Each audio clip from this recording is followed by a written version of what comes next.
We're now broadcasting live at Speaker's Corner in Hyde Park in London. Just do a quick walk around, see if there are any good speakers about. Welcome to the stream.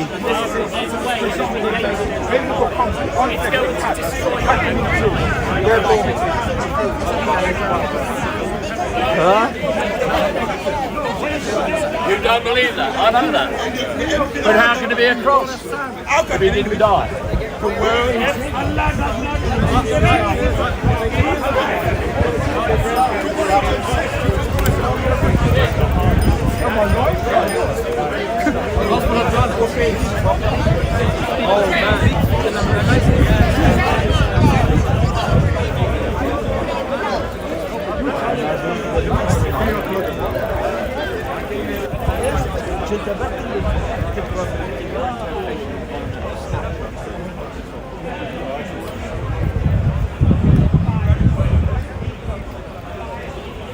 Welcome to the stream.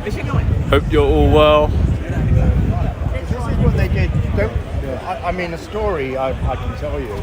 In the Holocaust, my father was telling me that there was two queues.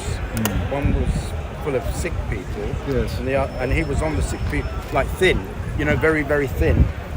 But the Germans always needed workers, and he was on the thin queue, and he managed to survive by. It's a long, complicated story to explain, but he managed to survive by recognizing what he had to do, which was to escape that other queue. So I think there's a very similar philosophy going on now with the NHS. Well, it's obviously the government doesn't want people, as many people in the UK. I'm talking about the UK. I don't know about other countries, but it's in the government's interest that people are deprived getting the treatments that they require. And this is a very sad reality, and we're all affected by it. People who are in vulnerable conditions are obviously going to have a much harder time. So the thing to do is get away with a successful bank robbery. Put all the money away just in case you require some private healthcare. What are your thoughts? We are going that way, like America. What are your thoughts on yesterday and the turnout there? Well, I wasn't on the protest. I did see some video of it. I actually saw you on the. You're quite a good-looking man on film. Thank you. Even better than in real life, actually. I don't know how you managed to do that, sir. But the only thing I would say, even though I understand the protest was a little bit smaller than previous ones, they're very, very important, and I am of the opinion that the government narrative is slowly falling apart. More and more whistleblowers are coming out, more and more people are becoming disillusioned, people are becoming sicker, and I'm of the view that they're not going to be able to get away with it forever. It's all going to be, everything's going to be revealed eventually. It will be denied, and there will be scapegoats. There will be, I'm just assuming there will be people like Matt Hancock, as an example, who might be an scapegoat, for advising people to take the, boosters and what have you. But I am of the view that it is slowly, it just feels like that, and it didn't feel like that a while back, but you can see what's going on in many parts of the world. This desperation, this urgency, this manipulation. For example, in Australia, the construction workers, the police have murdered 3 construction workers. I don't know if you was aware of that. Rubber bullets. Yep. From a protest? Yes. What actually happened? I got this first-hand information from my sister, but even though you don't read about it in the main media, it is circulating amongst the construction workers and other Australian people. Perception is changing, and what's going to happen is there's going to be huge retaliation if it hasn't already happened.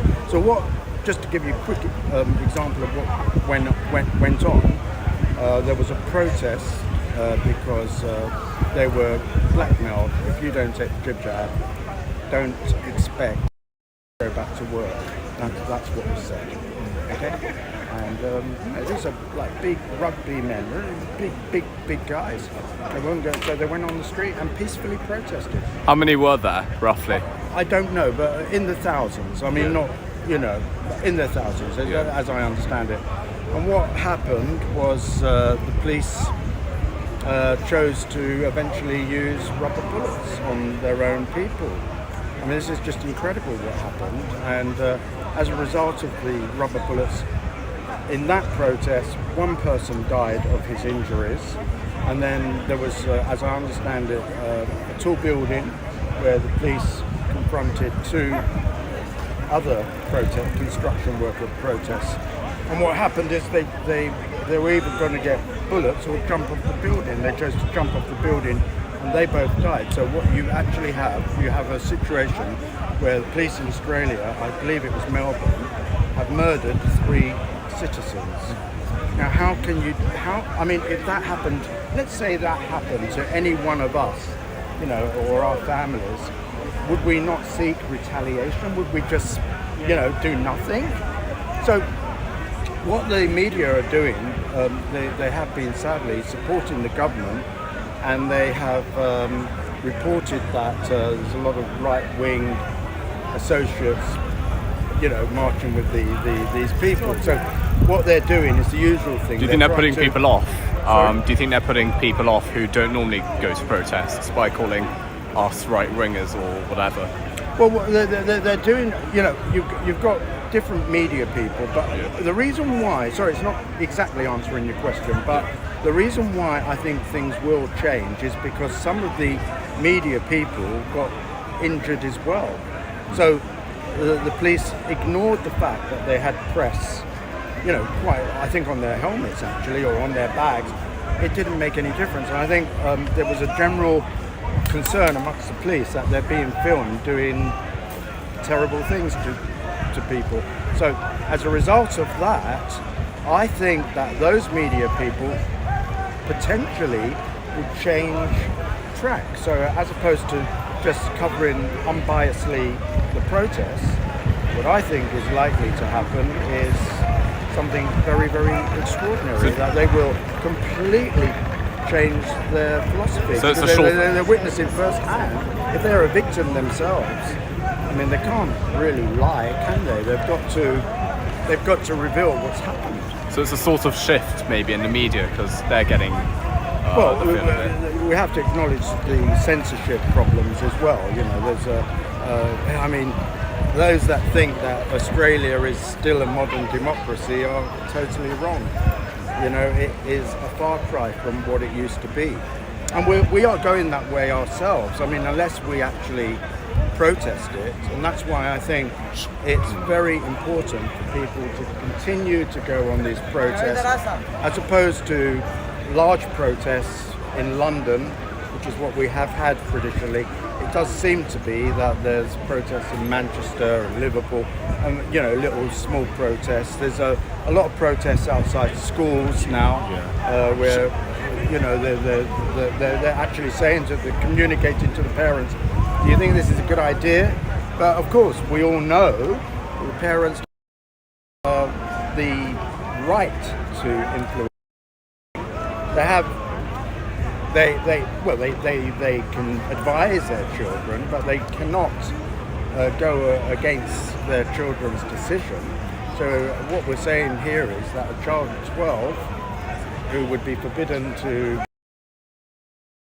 vote or have sexual relations or drink, for example, would be allowed to instantly make a decision, put in some by many as unsafe. Not only that, they don't need it. That is well established. Because children are resilient to.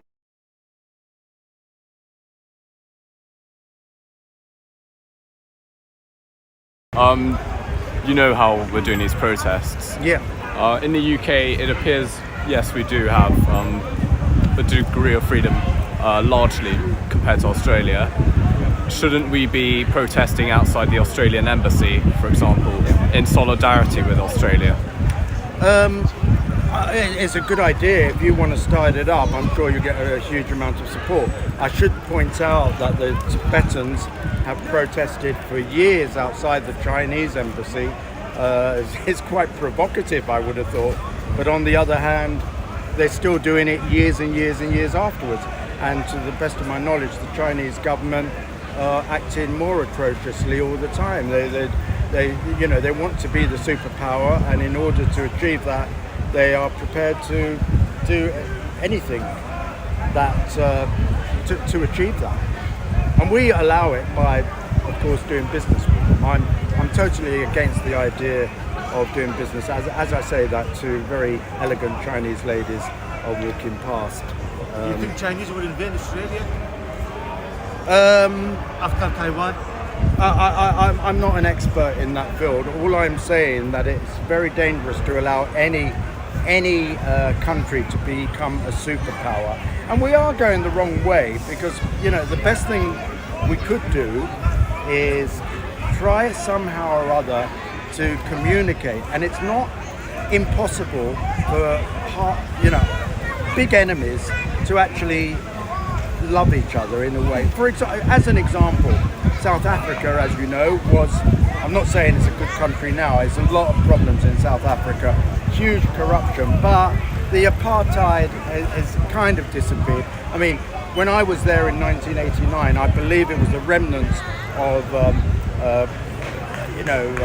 black beaches, white beaches. There was mixed beaches. There was a lot of complaints about it. It was mixed buses, but it was, I think 1988, that would be unheard of, if you understand what I mean.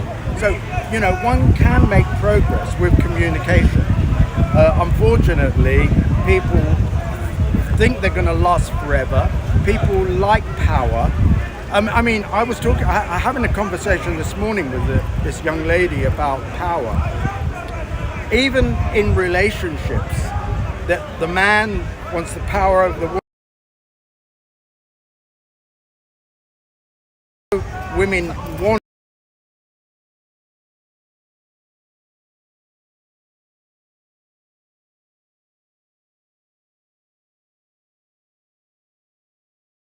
a man.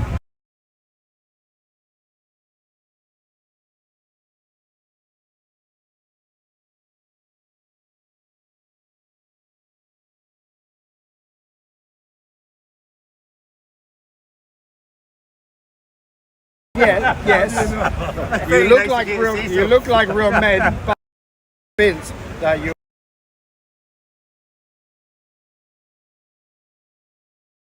But I am. You are? Yeah.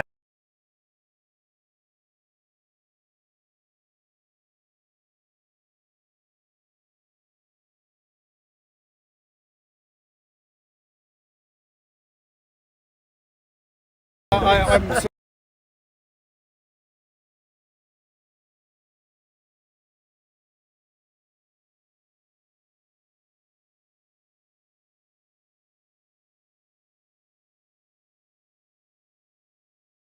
to get a message across. I've always believed that, and I learned that was something I learned as a teenager from the late Lord Soper, because I've been speaking here a long time. When I first spoke here, I was young enough to be your child.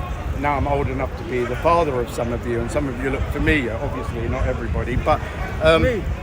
no, not you, sir. Not you, sir. Not you, sir. I mean, you might be attractive in your own community, but not everywhere. To be honest with you, I just like to be honest with you. But it's great. Look, we can have a little laughter, we can have a little smile, we can have a little disagreement here, and that's the beauty of the tradition of Speaker's Corner, a place where one has always been able to participate in democratic dialogue. Unfortunately, it's not quite the place now, is it? I don't know if any of you have seen that area of the park. It's primarily men. Women feel somewhat intimidated not coming to my meeting because I treat you respectfully, and I understand. But there's no woman here as well. I'm sorry? There's no woman here in your No, there's no women standing near the truth. But it's okay. You don't need a woman. How long have you've got a bottle or something for comfort, as you can see. Yeah. What makes you come to Speaker's Corner, and how long? Well, I have was you been saying this preaching to for? myself. I was saying this to myself in my own mind. Why do I come to Speaker's Corner? Because it's certainly different from how we used to know it. And I used to be always regarded as the more entertaining speakers here, which I would like to think that I still am. But of course, I do have a message, and the message is one of opposing oppression, shouting for freedom. And when you hear in the media that these people who go on the protests are maniacs, are extremists, this is far from true. The real extremists and the real maniacs are the ones who are following what the government is telling you. And you should know now not to listen to them. I was telling people Brexit was a bad idea here, and look how correct you can travel. It's interrupted so many relationships. People have got relatives abroad, partners abroad, and they haven't been able to see them. It's destroyed so many relationships. It's created disharmony within people. It's been responsible for a lot of suicides and domestic violence and animal violence. We cannot trivialize these things, and we need to protest as hard as we can. And we need Speaker's Corner, which, as some of you know, the police tried to stop last year, and they did succeed in stopping it for a bit. So it's good that we are back again, but and all in the name of a so-called the jib-jab crisis. You're looking at the censorship in your machine there, but the healthiest thing you can do. My sister has been locked down in a.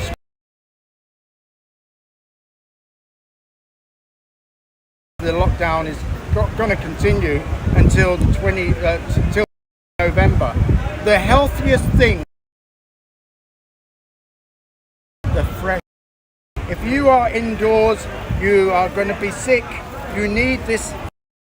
The healthiest thing you can do. You don't need a Matt Hancock, or any other minister, or a Boris Johnson. You need Martin in this crazy shirt and this good looks and the virtuous comments that I'm making to give the honest message. Confide in me. Make me your leader, ladies and gentlemen. I don't know about virtuous, but I tell you what I do agree with you on, definitely. And it resonates with me 100%. Yeah. It's this thing about protest. Now, I protest about several issues in London. I always have. Yeah. Okay? And I have several causes which are dear to my heart, but which I won't go through here. Right. It's not the point. And there's no question about it. What people forget, protesters are vilified now generally. They're looked upon, they're ostracised, even within my own friendship groups. They'll say, where were you today? Oh, I was in a pro-Palestinian rally in London. And they go, really? What are you doing that sort of thing for at your age? This is what I get, right? I'm with them, by the way. Right, okay, fine. And this sort of thing. Yeah. And what people don't realise is that this country was built on protest. Yes, all it our was. major social advances were, whether it be within education, women's rights, universal suffrage, they were all hard-earned by protest. Exactly. And we're not allowed to do it now. I don't know if I'm a big. I read a lot of Chomsky, Noam Chomsky, and his big book Manufacturing Consent. I don't know if anybody's ever read it, but basically what he says is, that what's on the table for everybody is essentially that. Yeah. And you've got the whole world to think about, to contribute to, but we're not doing that. We are given parameters now within which we must operate. And look at politics. Look at the Labour Party now. Look at the Conservative Party now. there isn't really that much No, between them. there's hardly anything at all. And that's it. And that this is all part of it. Yeah. I just want to come back to you, if I may. Yeah. I'm of the view, and I think others are of the view, that the Extinction Rebellion protests, the havoc that's been created on the motorways in the last weeks, was engineered not by any of these protesters, but by certain people in the administration, in the government, because they have this agenda to get public on their side against protesters. Of course, we know that they're trying to get this into law, the criminal justice bill, which will mean that we will have the very minimum ability to protest. They'll get it. They'll get it. Yeah. So it's very, very clever psychology. Everything's about psychology, and it's very, very easy to manipulate people. And for example, I would imagine if you was not as bright as you are, you're fairly bright, most of you people. That's because you've been listening to me, and I've helped you in your development. But thank you. You're welcome, sir. But the truth is that if you were on the M5 and you wanted to get somewhere, and you've got all these people glued to the road and so on, your immediate thoughts is, those fucking bastards, why doesn't the government introduce a law to stop it, Yeah. But the truth is, it is the government that have organised it. No one's going to go to prison, trust me. I know they said that they will, but they won't go to prison. But they've already created, I believe, a law that says that you can go to prison for 1 year or 2 years if you are going to be a repeat offender. But that's all to do with using such a law against people who go on freedom marches, for example. Yeah. They don't want it because it's very, very anti-government. And the truth is, they are all going to be exposed. This is what nobody's really thinking about at the moment. The people who read the newspapers and the Sun and believes all this crap that they're telling us, and the ones who are refusing the jib jab are nutters and responsible for all the and so on. It's all going to be exposed what is really, really happening. And I find myself, it's in contrast to how I was thinking last year. I wasn't thinking like I'm thinking now last year. I have changed because I have done my research. I have listened and I've weighed up everybody's point of view. This is really important that we all keep an open mind. And I've got friends, most of my friends totally disagree with me. Well, they disagree with me, but I've noticed that even they, generally speaking, are kind of toning down their opposition to my opinions, because they're thinking, well, maybe he's got a point. It hasn't worked out quite like we thought. And of course, when it comes to the fact that they're now they told you that it was just a 2-week issue and then everything would be repaired. I mean, people believe that, but that's not the case. Slowly, strategically, we are all being drawn in to something very dark and very evil going on. And it's not easy if you have all your life been a trusting person. But there are people out there who are evil. And if you don't believe it, I know I'm not going to win so many friends over with this statement, what I'm going to make now. I don't care. I'm a vegetarian, right? But even if I was a meat eater, if you were a meat eater and you were to see the contempt and the disgust at the way that animals are treated in the slaughter yard, you might think twice. If you like animals at all and you have any compassion and sensitivity, you might think twice about eating meat. The point that I'm trying to make really is that the very fact that slaughtermen are prepared, and I've seen it over and over again with the videos in the pig in the pig farms. The people who work there, they kick the pigs, they beat them, they put lighted cigarettes on them. This is really disgusting stuff. And the very fact that people can do that reveals to me that people are not necessarily nice or your friends. And so we don't need to go back to the Nazis. We can see other horrible catastrophes that are happening. And what I'm saying to you people, even though it's mental to believe this, is there are really horrible, evil, dark people who don't care about any one of you people here. And that's why we've all got to fend for ourselves. We've all got to fend for ourselves, ladies and gentlemen. Do you think this is also a spiritual battle as well? Yes, it is a spiritual battle. I'm glad you brought that up. I think it's got to... We can only achieve anything by uniting together spiritually, regardless of your religion. This is bullshit what's going on over there. The Christians and the Muslims arguing with each other. Do you think that's causing the main division? The main issue. Well, it's irrelevant. They both claim to believe in God. If God is going to encourage people to hurt each other, that's not a good thing, is it? If God is going to encourage you to love each other and to be tolerant of each other, of your religious or political differences, that is a positive thing. I mean, if you disagree, tell me. But Martin, why is it always Muslims and Christians, no Jews in the parliament? we're not involved. Yes, You're he Jewish, wants to though. point out. He wants to point out that I'm No, Jewish. I mean, it's but you know, a question. but look. We have a good, big community. Well, Jewish. I'm going to No, I'm just explain it asking to you. this. Look, the Jews are a very small minority, especially. No, it's about 100 to 200,000. Yeah, but we are a very, very small minority in the UK.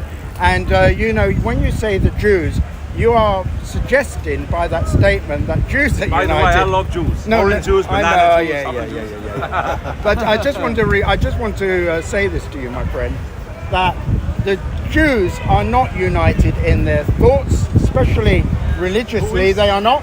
I mean, there's a huge difference between, let's say, the Orthodox Jews and more moderate Jews like myself.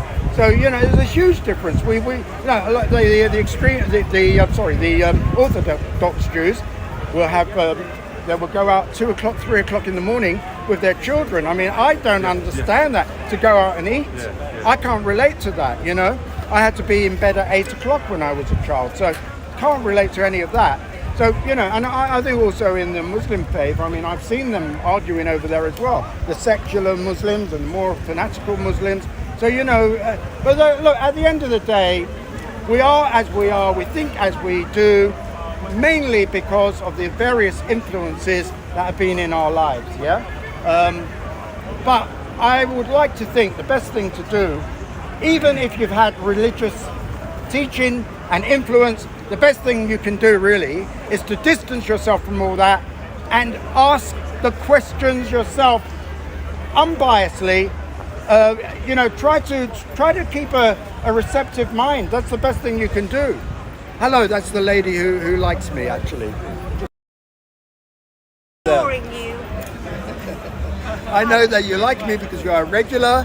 You come here to get very encouraging. What happened to other speakers? All we have is like religious people. I did mention something about this earlier on. It's unfortunate that there are not more entertaining, Yes, you're correct. Yeah, You're correct. Back in the day, there was eccentrics here. There was great orators like Lord Sofa. These were. Died. Well, he was 96. He did, a long time. He spoke right up to the end. He was a great speaker. My God, yeah. Tony Benn, you had Tony Benn here. Yes, there were some great speakers. The only good speaker left now is myself. There's nobody else. Absolutely. Yeah. What you get from me is the politics and the entertainment and the sex appeal. All in one. All of these. Don't laugh because that's patronising, by the way, madam. Patronising me, yes. When I say I'm handsome, you're meant to say yes. Say here. Well, all I can say is I hope your sex life is. You know what? Now that feels bad. No, hang on. You asked Temporarily, I think the Islamic philosophy is right. Don't allow women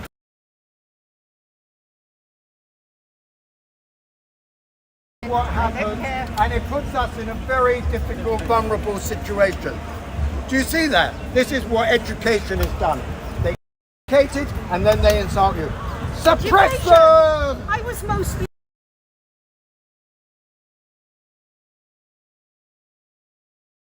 I think all you're trying to bring some spice in your meat. That's all. Trying to spice up your Do meat. you know if Danny's homeschooling? Sorry, what was that? Do you know if Danny's homeschooling later? I don't know. I've got his number. I don't know. Anyway, it's lovely to see you. We've been how long? We've been here about 20 minutes. Half an hour. Half an hour. What have we? I've achieved a bit. I think I've achieved in this time more than Boris Johnson's achieved in his whole term of office, to be honest with you. I do my best because I genuinely, look, I don't like everybody, obviously, but I'm not going to declare war on people I dislike. I would like to see a society where we all try to live together harmoniously. I also would like to see a society where we didn't eat meat, but we are going that way. You can see that in the supermarkets, the plant-based foods everywhere. And this is, it could be argued Bill Gates is behind this because we know that eating meat is not sustainable, so you've got to learn not to do it anymore.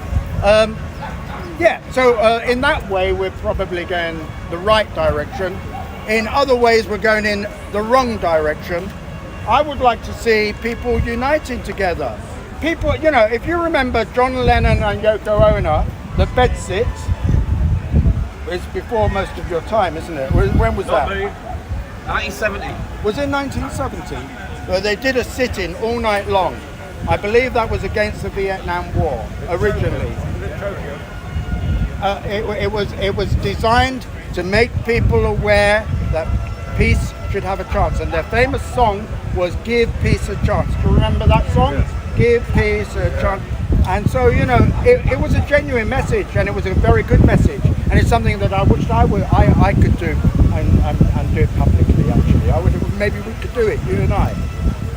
What? Surprise? You're surprised? Sing the song? No, we go in the bed, a large bed, and we do a sit-in. Oh no, they were on. Why do you always have to talk that way? Naked. I'm going to stop coming. I'm not saying, madam, in the bed.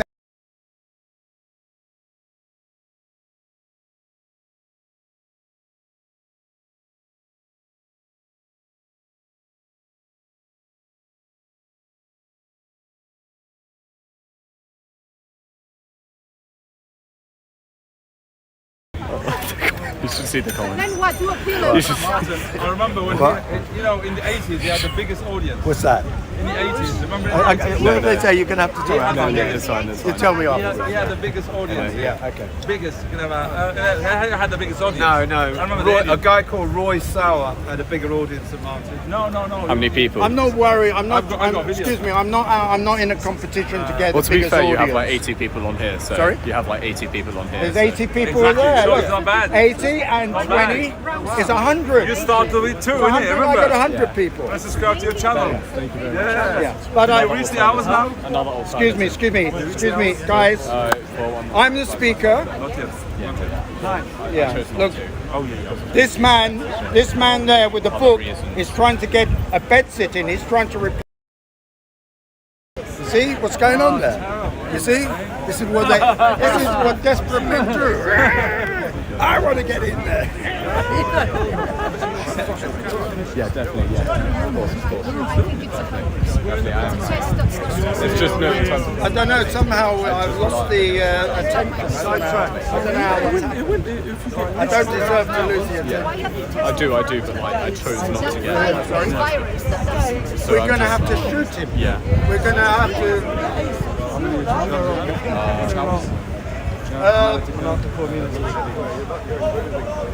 Yeah, we are going busy. You're coming. What's going on now is little. I don't know what I said. No, I don't know what I said. I don't know what I said. Did you? Yeah. And you What's going on? Well, in this case, It's the algorithm. The algorithm is the more video, the more push you. I'm just going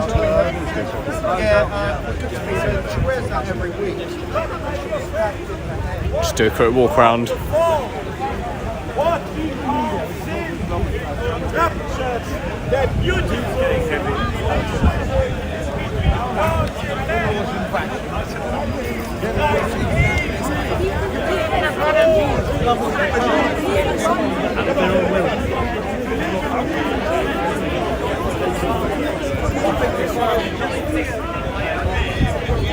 Like you look to God as value and not me, and then the problem is then if I look to me for value, I start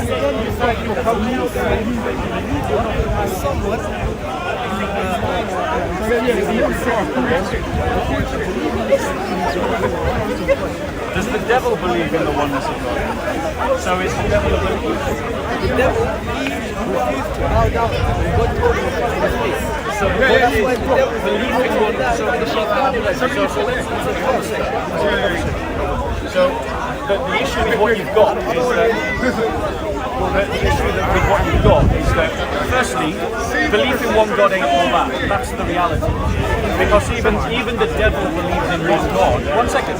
Even the devil believes in one God, and he is still going to hell. There are many monotheists who, according to your belief and my belief, are going to hell. So belief in one God ain't all that. There's something more important than belief in one God. But the other problem, what's more important is submission to his will. That's more important. But that's more important than belief in one God. So, no, they don't.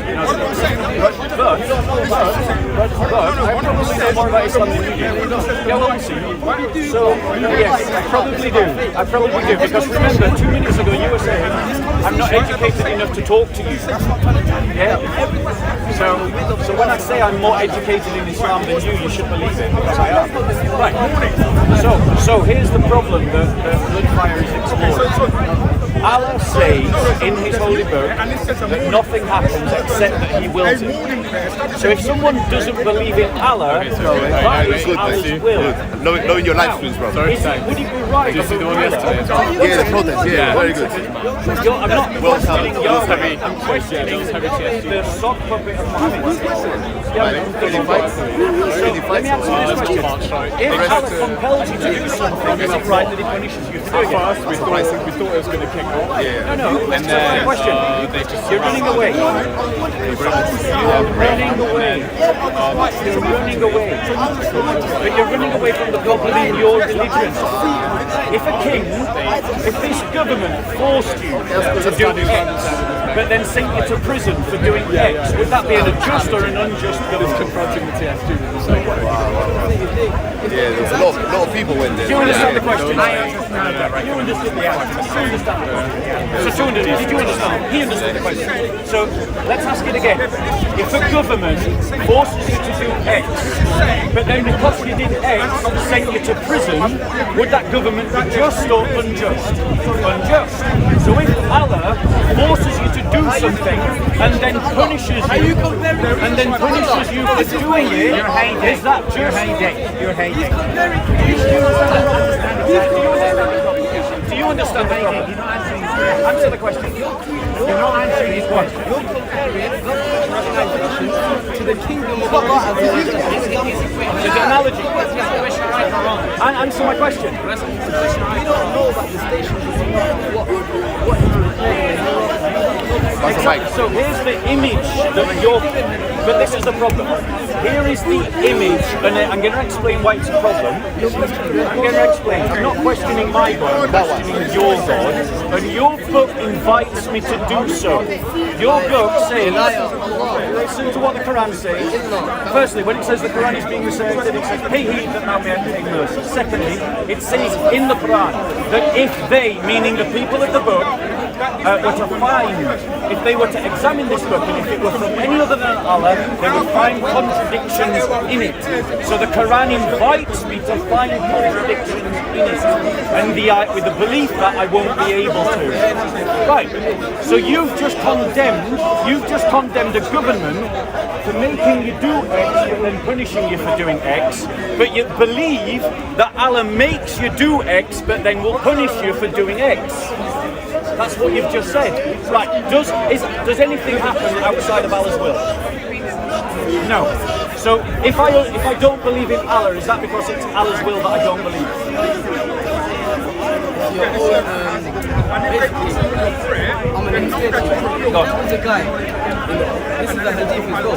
Yeah. There's a guy in the middle of a jungle. Yeah. And all his life, he's lived in a jungle. And when he dies, God will send him to the hellfire. Why? Because God says to him, didn't you reflect, O servant of mine, upon who made the sky, upon who made the ocean, upon who made this creation? Didn't you reflect upon who was the creator of it? So, in other words, the main thing for us is to reflect. And if you don't reflect, then you're doomed. You understand? Yeah, but you haven't actually answered the question. That's what I'm trying to say to you. God has given you natural intellect. Right, so let's... God has given you natural No, intellect. but the question is, I believe you, I have a natural intellect. I'm convinced I have a natural intellect. So my point to you is, the Quran states that nothing happens except by the will of Allah, that He opens the chest of whom He wills to accept Islam, and He closes the chest of whom He wills to accept Islam, that He shrouds, He puts a cloak over their sight so that they cannot see. This is what's in the Quran, isn't it? Right, so I'm not lying about the Quran. So that means that if I don't believe in Allah, it's because of Allah's will. Is that true? So it's not because of Allah's will. This is a very important topic, and I'm sure someone will be able to explain details. I don't want to say something wrong. Let's ask the question another way. Everyone can see you equivocating, right? Everyone can see you equivocating. But let's ask the question in another way. Is there something that can happen independent of Allah's will? No. Right, so if Allah makes you do something and then punishes you for it, I say to you that that God is a fickle, unjust God. That the God of the Quran is fickle and unjust. And you accept that because if a government behaved like Allah, you would condemn the government. Do you be your belief to be divine, yeah? Do you be your belief to be divine? Listen, you believe that the Almighty, the Creator, is a baby at a stage. You're trying to change the topic. I'm not changing the topic. It's always about the Quran. But you people believe in something even worse and disgusting. You're trying to change the topic. You're trying to get off the topic. Everyone will watch you trying to get off the topic. That's not what we're talking about. You believe. That's not changing the topic. It's always about the Quran and Islam. You know what? You guys really do Islamic haters. Islamic haters. Big Islamic haters. And you know what? I'll tell you something else. Allah says in the Quran that they try to distinguish Muslims, but they will fail to do so. Allah's light will prevail. There's apostasy happening across the world of Islam right now. Apostasy happening. It's happening in Somalia. It's happening in Iran. It's happening in Indonesia. It's happening in Saudi Arabia. It's happening in Egypt. So here's why you're running away. Here's why you're running away. You're running away from the topic, and everyone can see you're running away from the topic. You're talking to me, and when you try to talk to other people, you're running away. And when you try to change the topic, you're running away. For 4 years, bro. I decided to bring some. I think it makes a lot of sense. Yeah, it's really useful as well. Like, if you have 1,000, give especially at these like big launches. Here's your opportunity. Even here, anyway. Here's your opportunity to Yeah, it's grow. not like people asking me, I'm going to tell you a Islamic theology. Like sometimes I have to like show my phone. In It's a Islamic bit like theology, the will of Allah it's is fine. supreme. Allah does what He wants because His sovereignty is over everything. But in the Christian faith, God does that which is good because God Himself is good. And so He only wills the good. you see the difference? Do you see the difference? Yeah? So in our faith, God wills the good because He is good. In your faith, God wills what He wants because God is all sovereign. And that is a fundamental difference between the God of Christianity and the God of Islam. Your God is a fickle, unjust God. And your God is a fickle, unjust God. And you agree with me.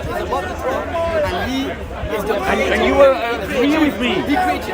You would condemn a government. Would you condemn a government if the government passed laws to make people do good things? Every son, every grain of sand. No, we wouldn't. But if a government passed laws to make you do something and then punished you for doing it, that's injustice. Agreed? Agreed? Agreed? Agreed? See, everybody agrees. Except. And you agreed with me. When I talked about the government, you said, yes, that would be unjust. Ah, okay. So the only difference is that I used the word government rather than God. So when I replaced Allah with the word government, he agreed that that was unjust. But then when I put Allah back into the sentence, what happens? Then he said, oh no, Allah does what he wants. No. We hear and we obey. There's a difference between Muslims and Christians. We listen and we obey. We don't go further and question it. You don't know anything about the Christian faith. Tell, what, you don't know anything about the Christian faith. You don't know anything about what the Christians believe. Tell me what Christians believe. Go on. That's not a sufficient explanation. I know Christians that believe that. Every Christian believes that Jesus was a man who was a prophet, but that is not a sufficient explanation. That's like saying, yes, I do believe that, but you don't know what I believe.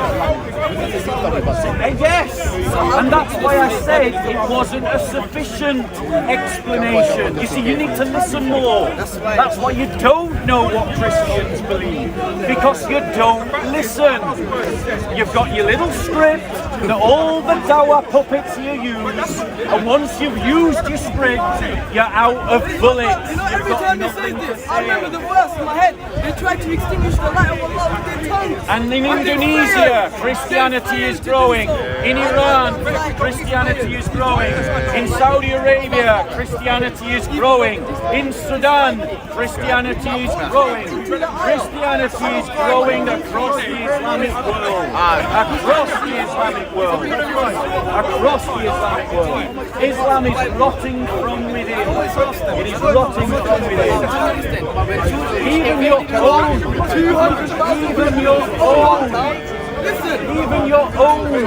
even your own dawah gang, Muhammad Hijab, said that there is a tsunami of apostasy. Ali Dawah said there is a tsunami of apostasy. These are the words of your own da'i.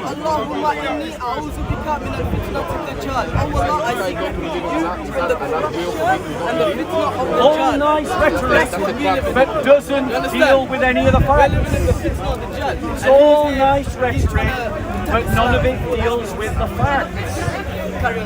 So what we've got is the fact that you believe that your God is unjust and fickle. And you believe that your God... What do I believe about my God? Yes, I do. Yeah. But here's the difference. What's the difference? I have no shame in my beliefs.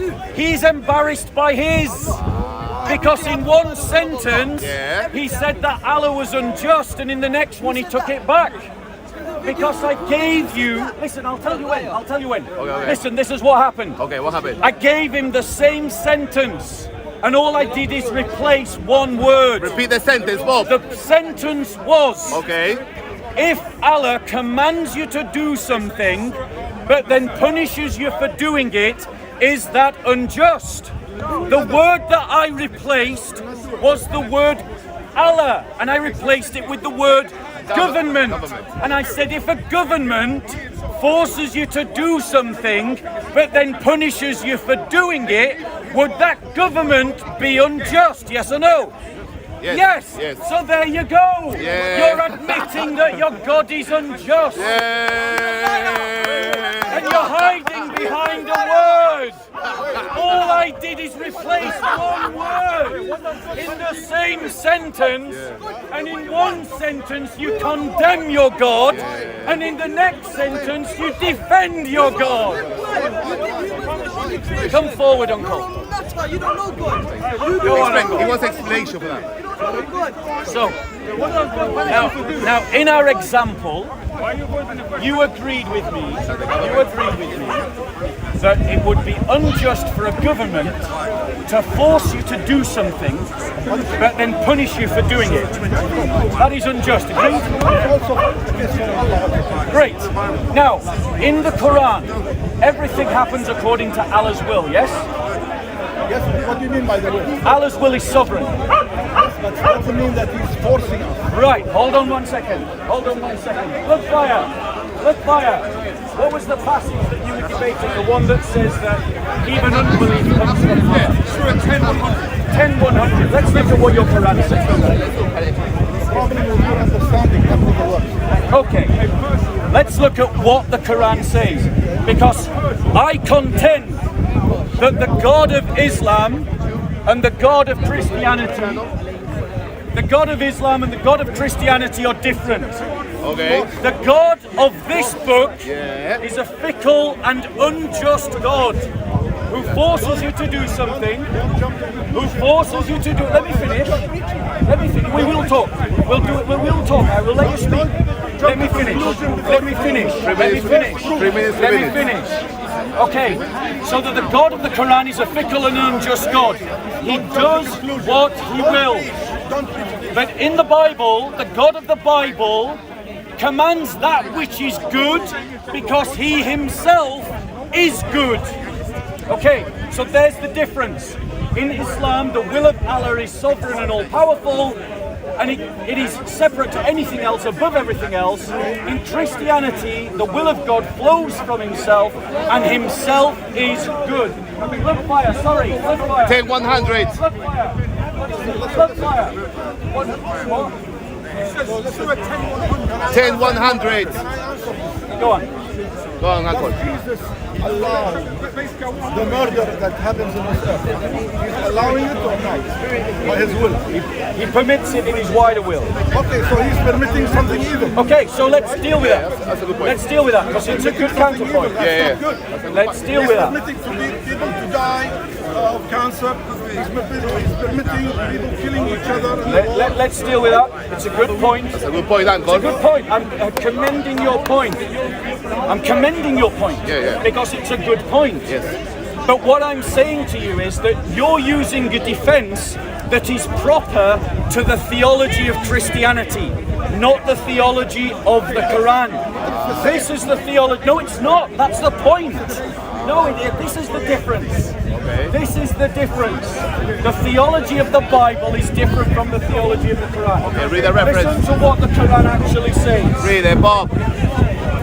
No soul can believe except by the will of Allah. No soul can believe except by the will of Allah. So that means that the will of Allah is sovereign. It is above all other things, above commendations of good and bad. This is what Allah says. This is what Allah says. And he will place doubt on those who will not understand. So Allah is responsible for people not believing. Agreed? I want to record this fake Christian. I see him on YouTube preaching stupid Jesus. I want you to record him. I want you to record this fake Christian. He tell people to believe in stupid Jesus. When did our father call his son Jesus? When did our father call his son Jesus? Show me another verse.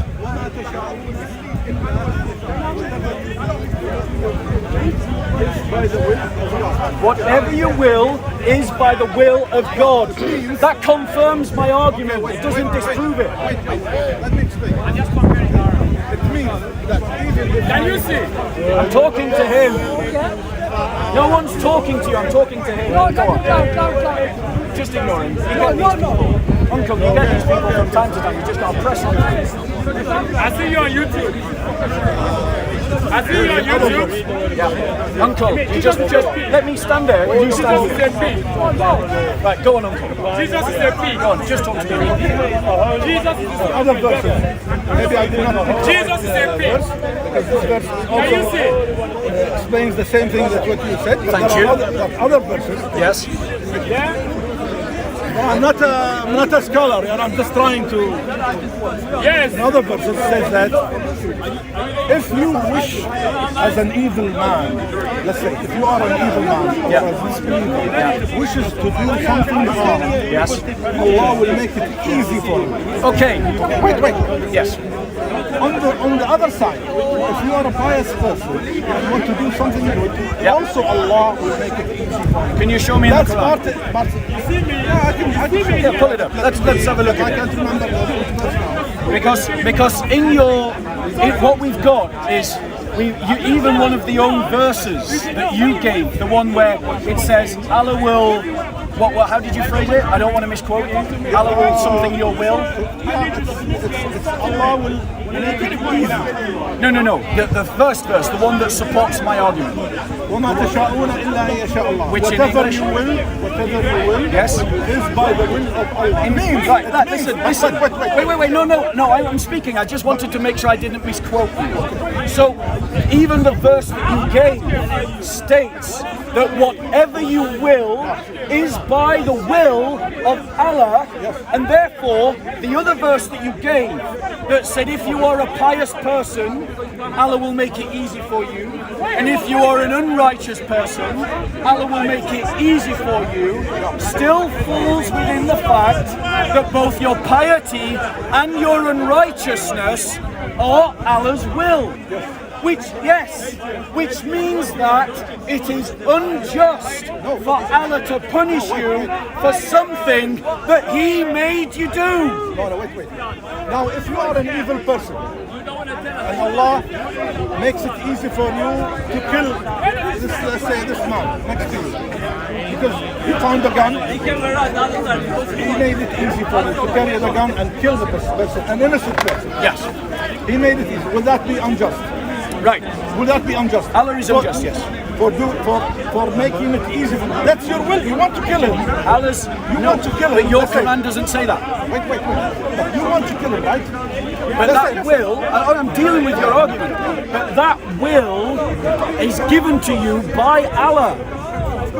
Of course. But He gave you Of both. course. But He gave you both. He gave you a will to do things good. Okay. And He gave you a will to do things bad. Right, so you can understand the contrast. Could I get some water, please? Yes. You are free. Thank you. You are free to choose whatever will you want. Okay. I'm a prophet. So let me. No, it's all right. Who's this? Mate, So let me. sorry, So sir. you are free. That's freedom of choice. It's your. You are free. That's No, you've asking. Allah gave you the freedom. Which verse? You get لمن shot. شاء, for example, لمن شاء. No, but you get shot. Can you show me in the Quran where you got free will? Yeah. Alright. So my point to you is, Uncle, and I want to highlight the difference, because we Christians believe in God's wider will. We believe that God. Allow me to finish. I'm explaining the difference. We Christians believe in God's wider will. We believe that God, by His wider will, has given you genuine autonomy, genuine freedom of will, so that you are responsible for your actions. You choose your actions, and God commands the good because He is good, not that something is good because God commands it. Do you hear the difference? God commands that which is good because it is good, Can you see? and it is good because it is from within the nature of God. God Himself is You're a good. liar. You're a liar. you're a fake in Christian. Islam. You're a liar. But in You're a Islam, liar. what's good in, If you don't repent, you're a liar. You will perish. I see you on Facebook. You're a liar. I see you on YouTube. You're a liar. Yeah? Both of you, You fake Christian. You fake Christian. Yeah? Can you see here? Can you see Jesus is pagan? Yeah? Jesus is the son of the devil. Yeah? Can you see? Jesus is a pig. Yeah? The will of God, Yeah? the will of They God can beat is not Jesus. an enforcement. Yeah? Jesus is the son of the devil. Related to his knowledge. Wait till you take the chance. Can you see? Is that you? Yeah? They're fake Christians. Wait, don't be moderating. Don't listen to this man. I'm a moderator. He's a liar. Wait, was Andrew that you in the Sokko. chat? Yeah? Andrew Sokko is someone that. Yeah, look at him here. Can you see? Right, hold on 1 second. Hold on. What do you mean, hold on 1 second? Let's look at what. Show the me, when Quran did our actually Father call says. his son stupid Jesus? Let's look. Our Heavenly Father never called his son Jesus. He's never. You should be ashamed of yourself. You should be ashamed of yourself. If you don't repent, you will perish. You should be ashamed of yourself. Yeah? Okay. Yeah? You should So be the ashamed of yourself. uncle admits. You should be ashamed of The uncle, yourself. I'm You're going to a talk fake to you preacher. guys so you can. Yeah? A lying preacher. talking to you, but You I'm are protecting here my voice always for every everyone. Sunday lying. Okay. Deceiving So yourself. Telling people to believe in the stupid uncle Jesus. agrees that Jesus unbelief is so stupid. is a bad thing. Jesus means a Unbelief is a bad Yeah? thing. He agrees. The blood Now, of Jesus is the blood of a question pig. is I see him on unbelief YouTube. He's another liar. something that Allah He's a liar. creates He's a in the deceiver. person? He is the son of the devil. He says no. He's here to deceive people. His Quran says Anyone yes. telling you to believe in Listen Jesus to what the Quran is the son of the says. devil. Anyone No telling you to believe soul in Jesus is a liar. Can believe Can you show me? except When did our Father call by his son the Jesus? will of Allah, Eh? and He will place Can you tell me? doubt That on those on those who will not Eh? understand. You should be So ashamed the of Quran yourself. says yes. If you don't repent, So you the will Quran shock on that is water. saying that Allah is the author of unbelief. No, no. So he's now saying it isn't. So But what you're a does this liar. verse mean? You're a liar. Okay, what does this verse mean? Yeah? Wait. He's a liar. This guy is a liar. Or knowing I'm here on the 7 o'clock. what you're gonna do. I'm not started already. I'm just Say beginning. no. I'm here to Look at expose this Christians. verse. What we believe that God's will is based on His knowledge, not based on Christians His are liars. enforcement. Uncle, I want you to deal with this He is verse. the son of the I'm devil. trying to explain to you. No, I want you to deal with what this verse means. Tell me what this verse When means. did our Father call his son That you Jesus? will not believe Eh? except if Can you answer Allah me? wills. That means that you have to do. A lying Christian. No. Let's say, I'll tell you what to do. What does this verse mean? When did our Father call his son Jesus? It means that no person Yeah. will be Pagan believer Christian. Yes. except when Allah allows this to happen. Pagan Christian. But, Right. let me Go on. Look at him. But when will Allah allow this to happen? If you Is don't when repent, you will perish in hell. step If you don't repent, you to will the perish. let's say, You will masjid, choke on that water. read the Quran, Yeah. Can you do see? something that Yeah. proves that Jesus you is are a pig. sincere and you want the guidance. Yes. But if you don't want the guidance, you will not give it to you. Okay, show me in the Quran. So what we've established is that we aren't misinterpreting Surah 10, Ayah 100. It does mean. Sorry, someone's chucking crap at someone else. No thanks. Once again, a Muslim is assaulting a Christian in the park. Once again, a Muslim is assaulting a Christian in the park. The Christians spit on the Muslims. Oh, you know that from here? You were looking at me the whole time. Christians get to do. The Muslim was doing this in his face. But look at my blood. Brother, uncle, you didn't even see the incident. I saw the I incident. saw the Muslim doing like that. And this is what we're up against. Even though the uncle didn't even see the event, he was looking at me the whole time. He's saying from this distance, he knows what happened.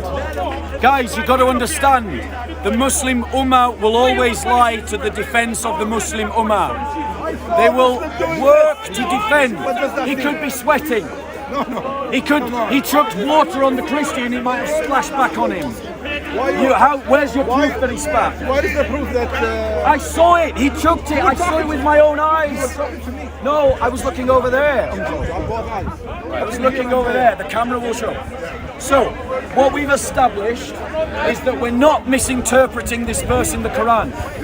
Allah is responsible for unbelief. No. That's what it says here. You said so. I told you. Right, show me a verse. Show me another verse. Show me another verse. The will of Allah is not an enforcement will. Show me. Show me a verse, Uncle. I know what you said. Show me a verse. Show me a verse. لا إكراه other than in the camp. Wait, go on. Show me the verse. Find me the verse. Go to 55. Surah 55. Okay. I'm not sure, but I think. And what ayah, Uncle? لا إكراه في الدين. There is no compulsion in religion. Where is that? I'm gonna show you one answer. Did you know? I'm gonna answer. Evidence. Answer the I'm gonna answer.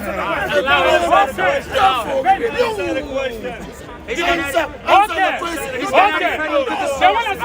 They wanna see power. You wanna see power? I'll show you power. I have power more than Jesus. Yes. I have power. I demonstrate the hand of Jesus. Yeah? Surah 2, ayah 56. All right, let's go. They're on 256 surahs. Which surah? Second surah. Ali, help him. 256. Let me get. Okay. I like you, Uncle. You're able to have an intelligent conversation. Yeah, we love the uncle. Okay. Surah 2, 56.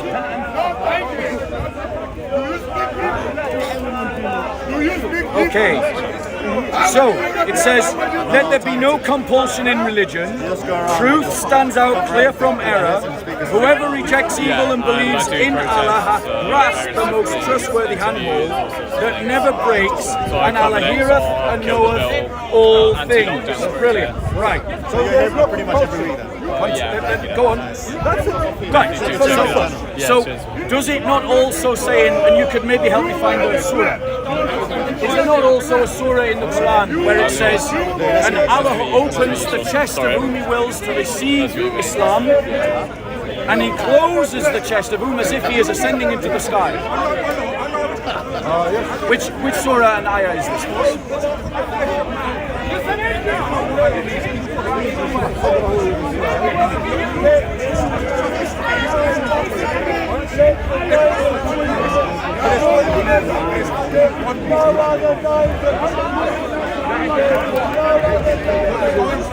Now, just for the sake of those of you watching, Okay. go on. Which is? I don't know a number, but it's 125. 125 of which ayah? Right, bear with us. Surah 6, 125. 125. Because what I want to show to you is that the theology of the Quran asserts the will of Allah as the supreme thing above everything else. It's independent of everything else. What 155? 125. 125. Let me just show you. Surah 6, 125. 125. Okay. Those whom Allah willeth to guide, He openeth their breasts to Islam. Those whom He willeth to leave straying, unbelief, He maketh their breasts close and constricted, as if they had to climb up to the skies. Thus does Allah heap the penalty on those who refuse to believe. So Allah is responsible for your belief or unbelief. After you make your choice. No, the scriptures for. Allah says He is the one that puts doubt in your heart. Surah 10, 100. Doesn't say if you choose. Doesn't say that. Doesn't say that. Read it again. Yes. Right, so that one, no compulsion. How do Muslims use this idea of no compulsion in religion? They're talking about the idea of putting a dagger to someone's throat and saying, accept Islam or die. That is what they mean by let there be no compulsion in religion. That is what... Oh, so are you saying that I'm wrong? That Muslims are okay with putting daggers to throats and saying... Yeah, I'm saying that's forbidden in Islam. Thank you, and that's what the verse that you've read is talking about. Thank you. Yes, that's what he's talking about. But it also means that Allah's will, that you don't come to faith by force. By Allah's compulsion. No, Allah does not enforce. And you're contradicting your Quran. No, we are not. You're contradicting your Quran. So, we are coordinating. In the Quran, yes, there is sound verses. Yes. And there is verses that has many meanings. Yes. You understand that? Yes. So we have to take the verses that have many meanings. Yes. Bring it back to the sound. So you use them all. Right, so show me one verse in the Quran. Show, no one's wrong. You're just a child. So, you're just a child. I think you're ill. Uncle, let's take a couple of steps up. When was he called Jesus? Come here. Fake Christian. So, why are you going? Come here. Uncle, it's okay. Come here, fake Uncle, it's all right. If you don't repent, you will perish. If you don't repent, you will perish. The thing is, ladies and gentlemen, is every now and then, Speaker's Corner attracts people who have emotional instability. When you meet someone who has emotional instability like this gentleman here, you should try to meet them with patience. Try to meet them with patience. Don't bite. Don't bite. We're human beings, changing them up in it becomes pagan. So, Uncle. Yeah? So, what are the differences between Christianity and Islam? Okay. What is it? Well, I'm still waiting for a single verse that says I've got free will. Not show me another line, Christian. that Jesus allowed. Okay, now. Disaster. Thank you. Like in the middle, man. From this side is better, sorry. Thank you. Okay, so let's talk about the difference between this guy is here, Christian conscience. And this guy as well. I'm not this guy again, he wants to be popular on YouTube. That's what they do. Yeah, now, you question I ask Christian. When did our father call his son to? When he was born in Israel, was it called Jesus? When he was born in Israel, yeah, when in Jacob, we were in Jacob, what was born in Jacob, correct? No, when in Jacob, so he asked me to show him where in Scripture God allows people to do evil things. I'll show you very easily. It's called Genesis chapter 2. So he said the Bible. I'm using the Bible. We believe in the Bible, so I'm using the Bible. What translation are you using, Bob? I'm using the NRSV. Thank you, Bob. Not the best, but it's good enough. Okay. So, in the book of Genesis, in chapter 3, it states, reading from verse 8. No, sorry, I'm going to read from verse 1. Now the serpent was more crafty than any other wild animal that Yahweh God had made. He said to the woman, did God say to you, you shall not eat from any tree in the garden? The woman said to the serpent, we may eat of the fruit of the trees in the garden, but God said, you shall not eat of the fruit of the tree that is in the middle of the garden, nor shall you touch it, or you shall die. But the serpent said to the woman, you will not die, for God knows that when you eat of it, your eyes will be opened, that you will be like God, knowing good and evil. So then, when the woman saw that the tree was good for food, and that it was a delight to the eye, and that the tree was to be desired, that's the key word, to make one wise, she took of its fruit and ate. And she also gave some to her husband who was with her, and he ate. Now let me exposit, Adam and Eve, let me exposit the significance of what you've just heard. Christians believe that will and desire are intrinsically connected. We don't believe that free will is this free-floating thing separate from context. Will is rooted in nature. Will is rooted in the passions, the desires. This is why Christ at the Garden of Gethsemane, though he himself was God, and you also asked me for the New Testament, he fell to his face and he said, "Not my will, but thine be done." Why did he say this? Because the divine will had to translate through human will, and human will is rooted in desire. God's will is rooted in the character and nature of God. God is good, therefore he wills what is good.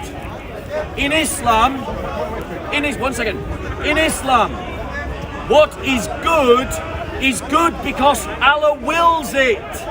So when Allah wills that you have unbelief, that is good because it's Allah's will. So, right, reply.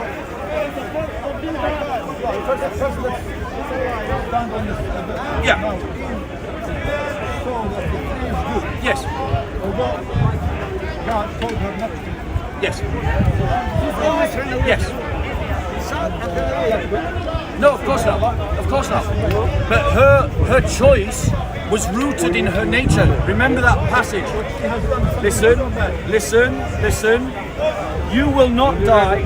So when the woman saw that the tree was good for food, and that it was a delight to the eye, and that the tree was to be desired. So the act of rebellion came from the woman. But your Quran is saying that I don't believe because Allah makes me not believe. We started on the Quran. Yeah.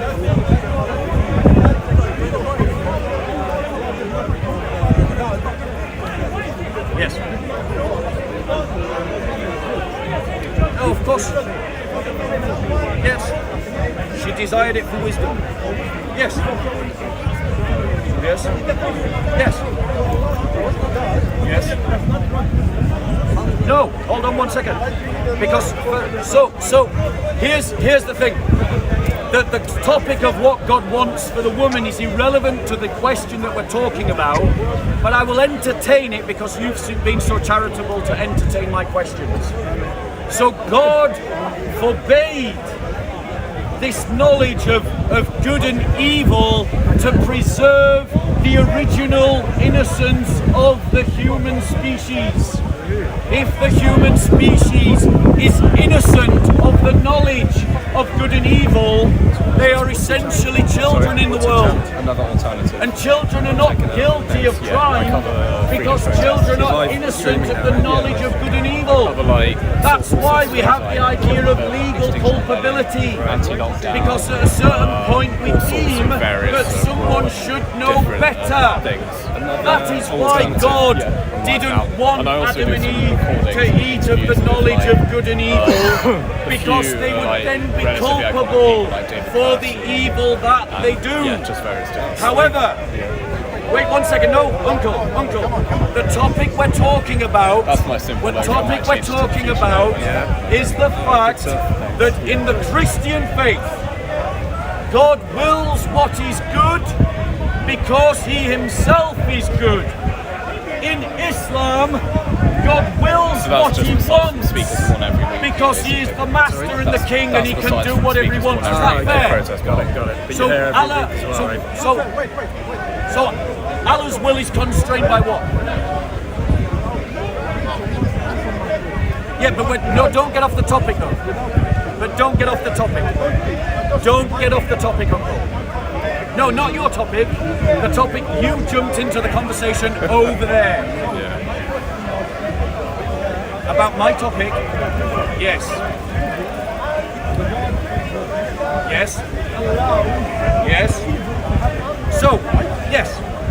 Yes. Yes. Yes. Yes. Yes.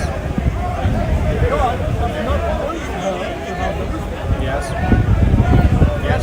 Okay, so let's deal with this question. But I want you to notice. Why are you? No, Uncle, I'm going to answer your question. Uncle, you're trying to get off the topic. The difference is that I showed the uncle and he agreed on camera. He agreed on camera that Allah commands disbelief. That people believe, and I'll show them the verse again because you're denying it. Let's look at what the Quran says. No, it doesn't say that. Let's look at that. Let's look at that. Listen to this is what Muslims who do dawah. Allah, unbelief is evil in Islam. So if Allah commands disbelief, I'm just going to do a quick walk around. Apparently there's some sort of cycling event on Oxford Street. I could hear the drums as well, so I might go over there. Possibly cut speakers corner short today and just see what's going on over there.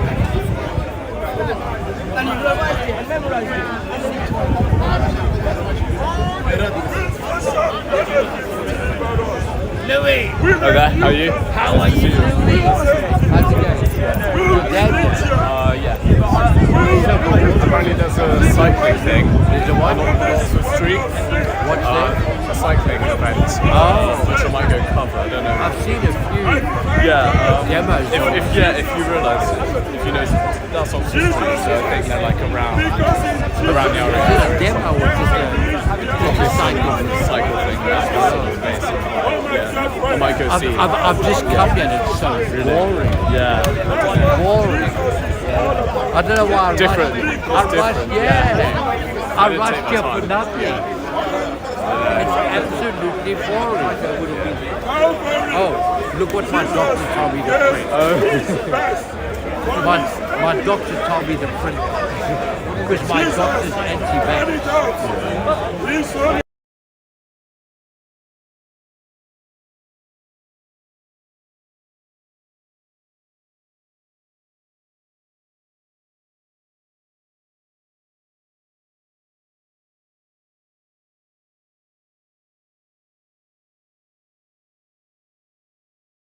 That's very good.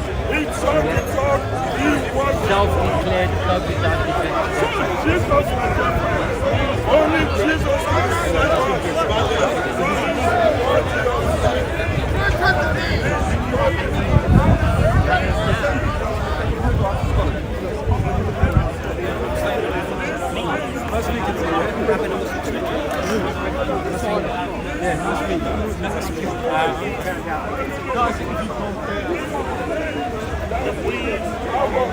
in society.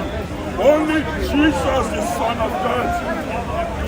Only Jesus can save us.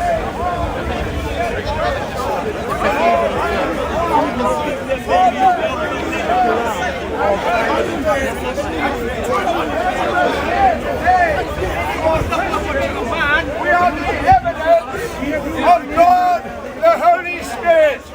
We are the evidence of the breath of God. We are told that by the word of the Lord, the heavens.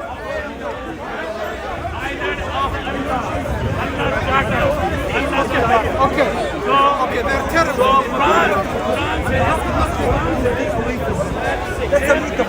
would you ever give Dom on him? Because anyone had a guide, you're driving straight across. Quiet. Two heretics, seven dozen sandals.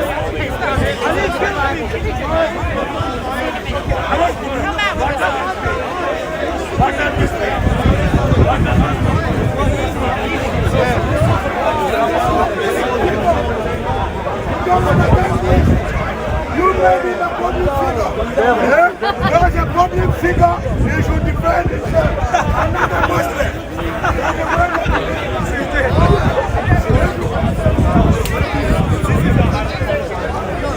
I say it's abuse. We can't say it's abuse. It's abuse.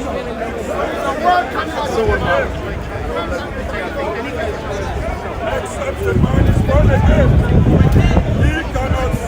Green size has been getting smaller.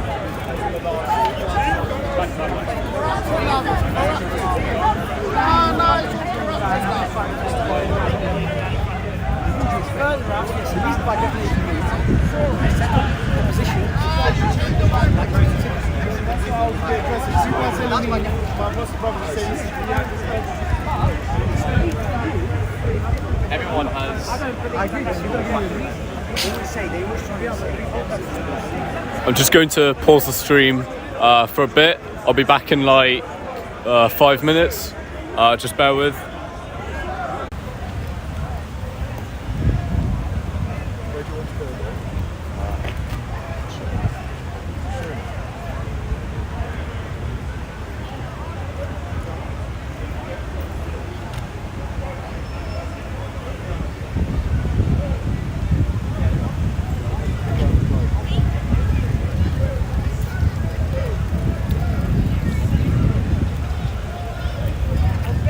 Okay, so apparently there's some sort of cycling event on Oxford Street. I might go there, cover that, and cut Speaker's Corner short today. Hope you all enjoyed.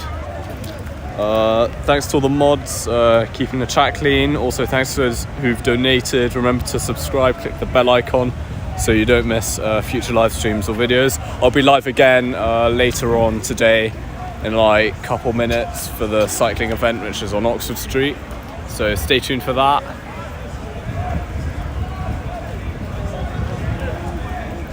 So I'll be live again, so see you on the other side. I think Imi's there, so I'll just go see him now as well, and yeah.